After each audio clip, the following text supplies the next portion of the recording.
Welcome to the Helping Families Be Happy podcast, where we explore the often messy world of family, love, and relationships.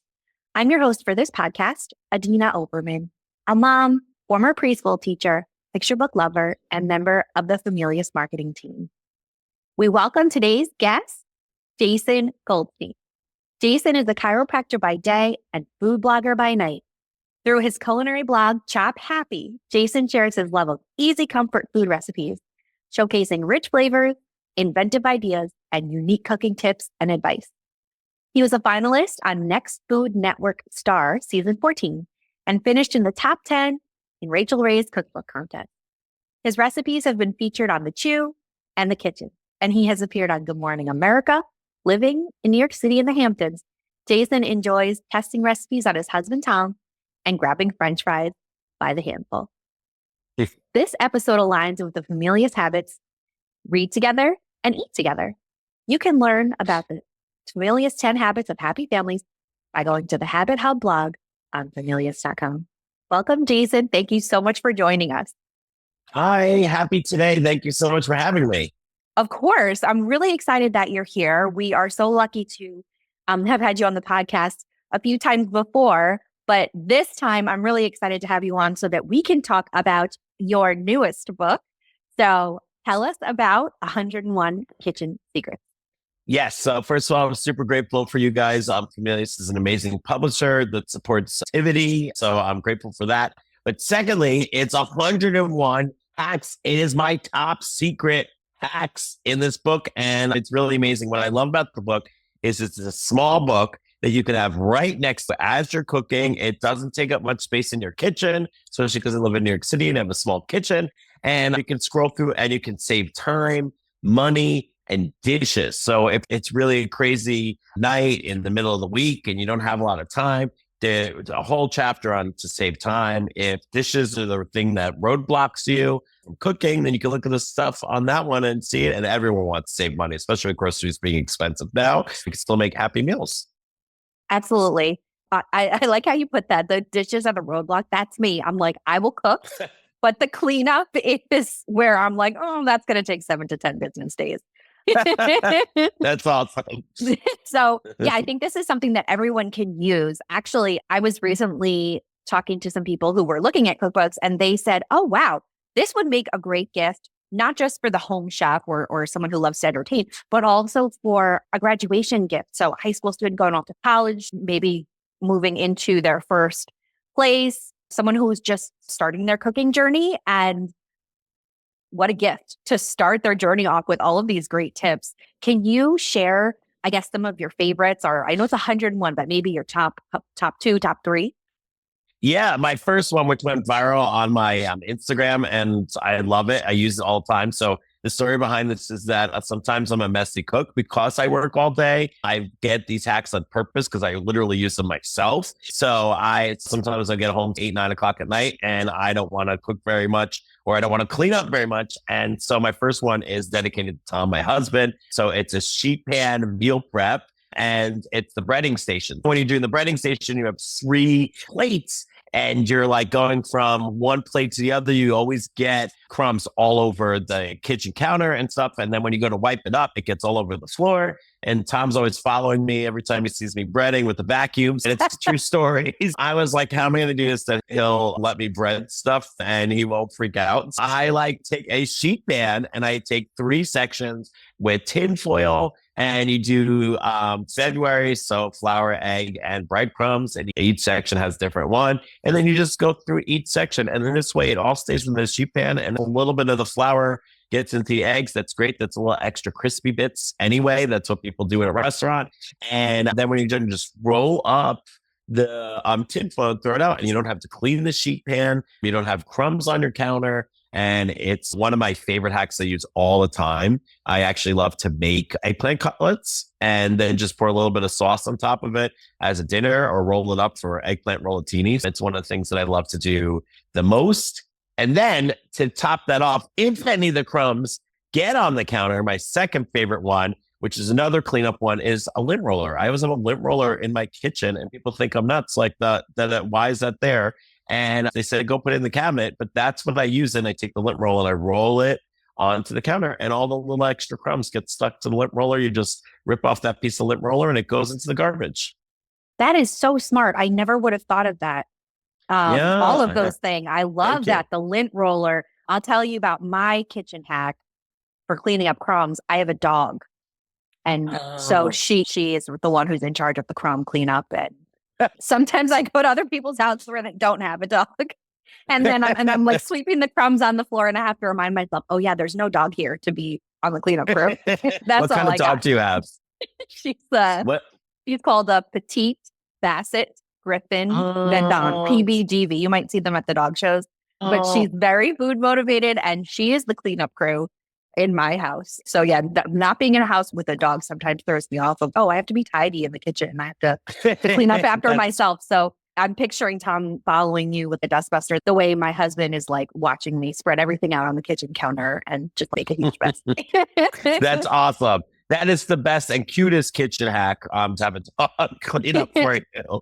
Absolutely. So we have the sheet pan hack for easy cleanup and easy containment. We have the lint roller for picking up crumbs. What about, do you have any of your favorite hacks for entertaining, maybe for a larger group? Yes, this one actually is not in the book, but I really love to use a cutting board to make a charcuterie board. Don't go out and buy it to save some money. Don't go out and buy any of those fancy cutting boards. You can actually use a charcuterie board. Instead of a charcuterie board, you can use a cutting board and lay everything out on there. And I like to make it different. I like to do like a Caesar salad where with a little lettuce cup on it. And then you put all your things into the lettuce cup and stuff. There. And then brunch in New York City is a huge thing. So one of my other favorite things to save time in the book is to do the poached egg hack. And what you do is you put a tablespoon of water in a muffin tin in each section of it, one egg, a little salt and pepper. And if you want veggies in there, you can too, but like some basil or something to zhuzh it up. And you put it in the oven at 400 degrees for 12 to 15 minutes. You got poached eggs for a crowd. So this way you're doing less work. Poached eggs are complicated, so they uncomplicate, and there's less time in the kitchen. I love that. I love that so much. I'm always looking for ways to save time. I know hosting, at least for me, can be very stressful. So I love that hack. Easy way to serve a group. And it sounds also very contained and an easier cleanup than poaching eggs individually or in a pot. I like that a lot. Yeah, absolutely. Also, because I have you here, I do have to ask you to share your viral pizza hack for anyone who's not familiar, because that's the one that everybody is always so excited about. So can you share your upside down pizza hack? Yes, upside down pizza. So if you don't have a pizza oven and you're making pizza, sometimes your crust gets soggy in the kitchen, right? So when you're cooking it and stuff gets soggy, you need 500 degrees or more really in an actual pizza oven in order to, and it's actually 800 if you're in a store, a pizza shop, and you really want it to get nice and crusty and not soggy. And so upside down pizza does that. So you actually take a cast iron pan or a non-stick pan, whatever you got, and then you're going to do the pizza upside down. So you literally put the toppings at the bottom, a little olive oil so it doesn't stick if you're using a cast iron pan first, and then whatever pizza toppings you want. The oily, the better of the toppings. So like sausage or pepperoni works really well to not stick to the bottom. And then you go opposite day. You go cheese, you go sauce, and then you go to the crust on the top. And then I like to brush the crust with a little olive oil and some garlic powder or Parmesan to get a little extra flavor in there. And this is like an easy thing. And you put it in the oven same time as you normally would. And then you take a cutting board, make sure that the pan's gonna be hot, and you flip it over and you have a beautiful pizza that looks really cute. And you have the most crunchiest, crispiest crust. I actually thought when I posted that people were gonna think I was nuts and I was gonna get a lot of hate. And I was like, no one is going to like this, but I think this is so cool. I'm going to do it anyway. And I'm sending out my joy of pizza into the universe. And I love it. You can even do shrimp. Raw shrimp will cook while you do it. You can do like a shrimp scampi version of it. Instead of the sauce, you're going to use like some ricotta cheese that you mix with butter and garlic and some sage or thyme. And you can go that way as well too. And it's just so amazing. And it's fun for hosting because people see you flip it. I love that. You're making me so hungry right now. You're talking about that crispy crust, but I can get your stress because I know we're both New Yorkers, and New Yorkers take their pizza very seriously. There's always a debate, especially in New York City where you are, about where is the best pizza, and based on where you think the good pizza is, that definitely contributes to your street cred and you know, Yes. your cool points. So I think Okay. I'm going to be cool, uncool. I don't mean to judge you as a New Yorker. I have to tell you my favorite pizza shop now that you just said that. So I like Bleecker Street Pizza. And I want to tell you that I live in Chelsea. It's in West Village. And for the longest time, we were going to Joe's Pizza, which is also really good. It's iconic. It was in Sex and the City. They have amazing pepperoni pizza, but it's very touristy. But I really love it because it used to not be touristy.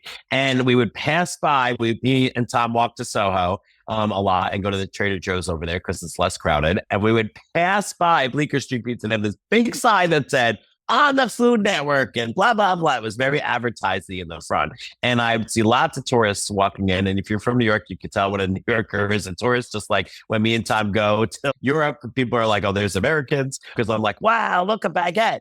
And I never ate there. And then we had friends once and we walked past this pizza place and it was freezing. And I'm like, okay, let's eat here. It's probably touristy. It's amazing. Bleecker Street Pizza is the best pizza in Manhattan. There's other pizza places that are better in the boroughs, but in Manhattan, it's the best pizza. Do not pass by, even though it has the shining lights of tourism. It's amazing.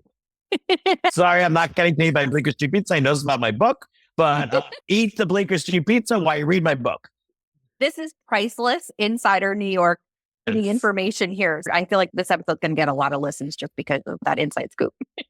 Thanks. So 101 Kitchen Secrets is out now. You can get it at familias.com. You can get it anywhere books are sold. Jason, tell us how people can get in touch with you and your handle so they can follow you. Sure. At Chop Happy, CHOP Happy, HAPY. I'm on TikTok, Instagram, Flipped, YouTube Shorts, all of them. They're all Chop Happies. And you can also go to chophappy.com. And I would love to hear about your hacks and things that you love to do. I learned so much from everyone who follows me too with their fun hacks as well too. And I'm just really grateful. This is like my passion. Hacks is the thing that I do. And it just makes life easier and simpler in the kitchen, and anything to make life simpler makes people happy. And that just makes me happy. Yes, your passion for the hacks and for food and for sharing them with the world really shines through, not only in a book, but just in all your TV appearances. I know you've been on Good Morning America a few times, many times. You've been on Wake Up New York is the newer show that you've done recently. Good Day New York, Good Night New York was one I just did for the book, actually. Yeah. So you can look around, keep your eyes open for Jason Chop Happy. You can see him on many of the morning shows. He's a regular on Good Morning America and lots of other fantastic shows. As we conclude today's podcast, I'd like to thank Familias for their support in bringing this podcast to your ears and your heart. We'd be thrilled if you subscribe to the podcast and left us a review. And when you're ready for the next amazing book adventure, we'd be honored if you choose a book from Familias. One step at a time, we can make the world a happier place.